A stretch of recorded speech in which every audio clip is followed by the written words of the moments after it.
વિશ્વામિત્રી પ્રોજેક્ટને લઈને પાલિકામાં મહત્વની બેઠક યોજવામાં આવી હતી. વડોદરા મહાનગરપાલિકાની વડી કચેરી ખંડેરાવ માર્કેટ ખાતે વિશ્વામિત્રી પ્રોજેક્ટ અંગે મહત્વપૂર્ણ બેઠકનું આયોજન કરવામાં આવ્યું હતું, જેમાં બુલેટ ટ્રેન પ્રોજેક્ટ અને નેશનલ હાઈવે ઓથોરિટીના પ્રતિનિધિ પણ હાજર રહ્યા હતા. હાલમાં વડોદરા શહેરમાં વિશ્વામિત્રી પ્રોજેક્ટ પૂરજોશમાં ચાલી રહ્યો છે, ત્યારે 60% જેવી કામગીરી પૂરી થઈ છે. હજુ કામગીરી ચાલી રહી છે, ત્યારે વડોદરા શહેરમાં બુલેટ ટ્રેન પ્રોજેક્ટ ચાલી રહ્યો છે, જેમાં કેટલોક પિલ્લરનો ભાગ પાણીના વયણમાં આવતો હોય તો ત્યાં કઈ રીતે કામગીરી કરી શકાય તે માટે બુલેટ ટ્રેન પ્રોજેક્ટના અધિકારીઓ સાથે ચર્ચા વિચારણા કરવામાં આવી હતી. આ સાથે નેશનલ હાઈવે ઓથોરિટીના પ્રતિનિધિ પણ હાજર હોય તેમની સાથે પણ ચર્ચા વિમર્શ કરવામાં આવ્યા હતા અને કઈ રીતે જડબે સલાક કામ આગળ વધે તે દિશામાં સૂચનો આપવામાં આવ્યા હતા. વધુ માહિતી મ્યુનિસિપલ કમિશનર અરુણ મહેશ બાબુ દ્વારા મીડિયાને આપવામાં આવી હતી. મીડિયાના મિત્રોને આભાર. આજે આપ લોકો અહીંયા પધાર્યા છો. આજે વિશ્વામિત્રી પ્રોજેક્ટ અને કેચ ધ રેન પ્રોજેક્ટ જે વડોદરામાં ચાલી રહ્યા છે. Vishwamitri project catch the rain પ્રોજેક્ટની એક ભાગ છે. આમાં મોટાભાગમાં તમામ તળાવ ઊંડા કરવાની કામ, નાલાઓ સાફ કરવાની કામ, સાથે સાથે વિશ્વામિત્રી નદીનું પણ પોડાઈ કરવાનું અને ઊંડો કરવાનું કામગીરી જે ચાલી રહ્યા છે. બહુ સરસ કામ થયું હતું અને અત્યારે પણ એને આગળ લઈ જઈને લગભગ 60%ની ઉપર પહોંચી રહ્યા છે. આની સંદર્ભમાં 2-3 જગ્યા ઉપર આપણે તકલીફ પડતી હતી.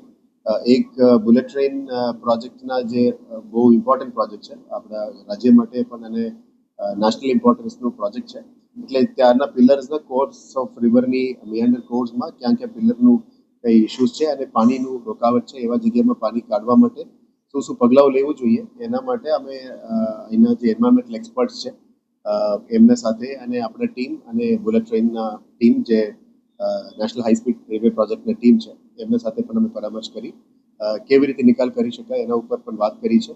લગભગ 13 પિલર્સ છે, એવા 7 પિલર્સ વડોદરા સિટીમાં અને 6 પિલર્સ વડોદરા જિલ્લાની વિસ્તારમાં આવે છે. એના ઉપર કામગીરી બહુ સારી કામગીરી કરીને છે. હાલ આ કોર્સને પૂરું કરીને લગભગ જૂન 15 તારીખ પહેલા આનું કામ બુલેટ ટ્રેન વાળાનું પિલરનું કામ પૂરું કરવાની લોકો આપણને ખાતરી આપી છે, જેથી કરીને પાણીનું વહેણ ક્લિયર થઈ જાય. બીજી નેશનલ હાઈવે ઓથોરિટી સાથે લગભગ 43 જંકશન્સ છે, જેમાં પાણીનું ડ્રેઇન કરવાનું છે, એમની માર્જિનમાં રસ્તો નિકાલ કરવાનું છે.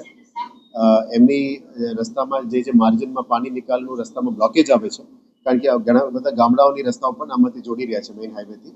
એની અંદર જે કલવર્ટ્સ મારફતે પાણી કાઢવાનું હોય એ બધું કામગીરી પણ અમે હાથ ધરવાની પ્રયત્ન કર્યા છે. એક જગ્યા જાંબુઆ છે.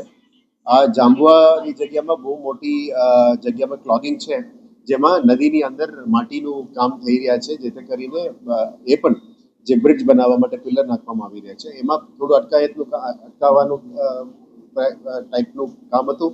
એને નિકાલ કરવા માટે પણ અમે આજે પીડી NHIને અમદાવાદથી બોલાવ્યા છે.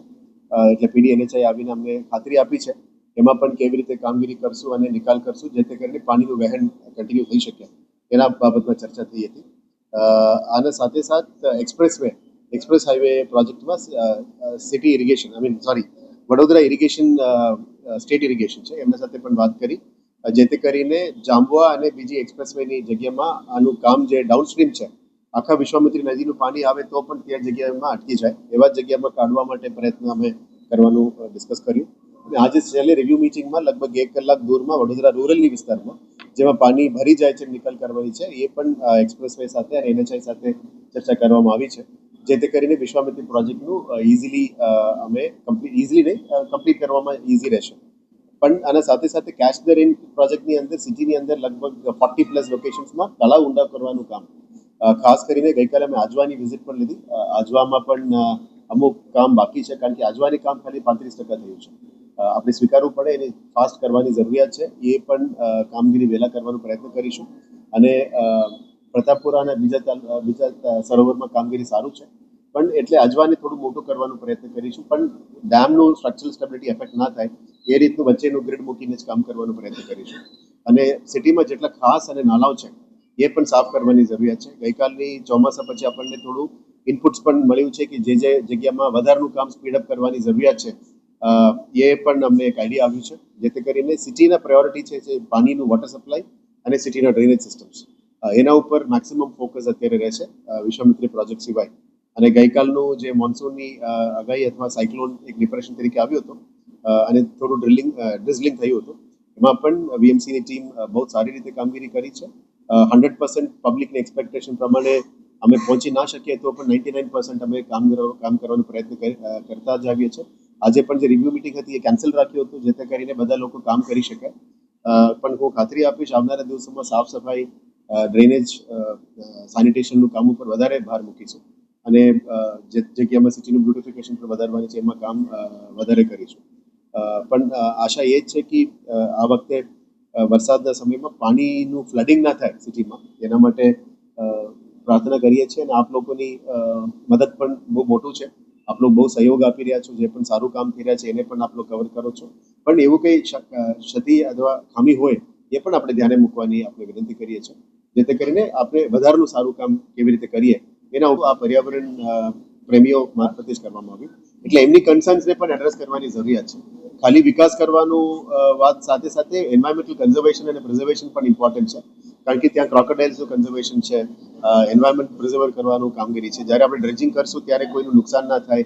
હવે અત્યારે માની લો કોયર મેટિંગ અને પ્લાન્ટેશન્સ કરવાની પ્લાનિંગ છે. વેટીવર ગ્રાસ જે નેચરલ સ્પીસીસ છે એ કરવાનું એમની સલાહ હતી, જેથી કરીને મંગલ પાંડે બ્રિજની સાઈડમાં જે કામગીરી થયું છે ત્યાં પણ બહુ સુંદર પાર્ક અમે કરવાનું પ્લાનિંગ કરી રહી છે, જેથી કરીને વડોદરાવાસીઓ ત્યાં જઈને નિહાળી શકાય, ક્રોકોડાઇલ બાસ્કિંગ જોઈ શકાય અને આવનારા દિવસોમાં એક નેચરલ રિવરફ્રન્ટ તરીકે પણ એ જગ્યા વિકસિત થાય. એ એક પાર્ટ છે. આવા અમુક જગ્યામાં અલગ અલગ જગ્યામાં કરીશું, જેથી કરીને જે નેચર લવર્સ છે એના માટે પણ સારું અલગ અલગ પ્રકારનું ઝૂ સિવાય અને આપણા સિટીના ગાર્ડન સિવાયનું પણ અમુક જગ્યાઓ મળે એવા રીતનું અત્યારે પ્લાનિંગ કરવાનું અમે નક્કી. એકચ્યુઅલી અત્યાર સુધી જે મેન્યુઅલ ક્લિયરિંગ થતું હતું, મોસ્ટ ઓફ ધી જગ્યામાં જે ઇનપુટ આવતા હોય ત્યારના સભાસદનું ઇનપુટ આવતા હોય, સ્થાનિક લોકો, સિવિક સોસાયટીનું ઇનપુટ આવતા હોય, એના બાબતમાં જે ક્લિનિંગ કામગીરી ચાલતી હતી.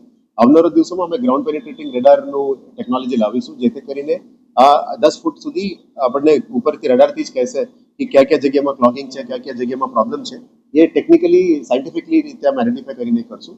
પણ યસ, જે જગ્યામાં 100% કામ એક વર્ષમાં ના થઈ શકે, જે લગભગ 200 વર્ષ પહેલા સયાજી ગાયકવાડ સાહેબે જે કર્યું છે ડ્રેનેજ સિસ્ટમ્સ, એ બહુ સારી છે. એની એડિશનલ કામ જે કરવાનું રહેશે, આ લેવલનું કામગીરી કરવા માટે અમે પ્રયત્ન કરવું જોઈએ. અને જે રીતનું આપનું ઇનપુટ છે, આવા ઇનપુટ્સ આપને વધારે મળતું હોય તો આપણે વધારનું કામ ખાસ સાફ કરવામાં આપને મદદરૂપ થશે. એટલે હું નમ્ર અપીલ કરું છું મીડિયાના મિત્રોને પણ, આપને એવું કંઈ ધ્યાનમાં આવતું હોય પ્લીઝ આપણને જણાવજો, અમે ચોક્કસ એનું સાફ કરવાનું પ્રયત્ન કરીશું. માનનીય મુખ્યમંત્રી સાહેબના માર્ગદર્શન અને રાજ્ય સરકારની માર્ગદર્શન હેઠળ વીસી થઈ હતી. એ બાબતે વધારાનું માહિતી આપને જિલ્લા કલેક્ટરશ્રી પણ સાંજે આપવાના છે. હું વધારે માહિતી નથી આપતો, પણ જે જિલ્લા કલેક્ટરશ્રી અને પોલીસ કમિશનર અને મ્યુનિસિપલ કમિશનરના ટીમ્સ અને સિટીમાં અને ડિસ્ટ્રિક્ટમાં જે પદાધિકારીઓને સાથે લઈને બધું કામગીરી કરવાના છે. આ બેઝિકલી જનજાગૃતિ માટે છે. આફ્ટર ધી 1971 વોર આવા એવું કંઈ સંજોગો આવ્યું નથી જેમાં સિવિલ ડિફેન્સની ટીમ કેવી રીતે કામ કરવાનું, એનએસએસ, એનસીસી, લોકો કેવી રીતે બિહેવ કરવાનું, બ્લેકઆઉટ વખતે લાઇટ કેવી રીતે ના વાપરવી. અને વડોદરા કેટેગરી 1 સિટી છે, એટલે આખા ગુજરાતમાં category 1 city means vital installations maximum છે આપણા પાસે.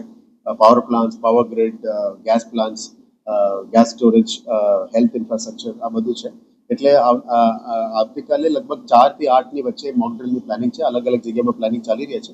વધારનું માર્ગદર્શન રાજ્ય સરકારનું લેશું, પણ જેટલું લોકોને સાથે લઈને કરવાનું છે, આનું તમામ પ્લાનિંગમાં વીએમસીનું ટીમ, સિટી પોલીસ કમિશનરના ટીમ અને ડિસ્ટ્રિક્ટ કલેક્ટરના ટીમ સાથે મળીને કરશું. સિવિલ ડિફેન્સનું વધારનું મીટિંગ અને માહિતી માટે સાંજે અમે ફરી એક મીટિંગ છે. ત્રણેય ટીમ્સ અને ડિસ્ટ્રિક્ટના ટીમ અને સિટીના ટીમ સાથે મળીને કરવાના છે. તમામ મીડિયાના મિત્રોને પણ બ્રીફ મળશે આના પછી. હું વધારે નથી આપતું, કારણ કે તૈયારીઓ પછી આપે તો વધારે સારું રહેશે. અને કાલે ઇવનિંગનું પ્લાનિંગ છે. એ ભારત સરકાર અને રાજ્ય સરકારના માર્ગદર્શન હેઠળ કેટેગરી 1 સિટી વડોદરા છે આખા ગુજરાતમાં. તો મોસ્ટ ઇમ્પોર્ટન્ટ અહીંયા થવાનું છે પ્રેક્ટિસ, એટલે સારી રીતે કરશું, જેથી કરીને જનજાગૃતિ આવી શકે.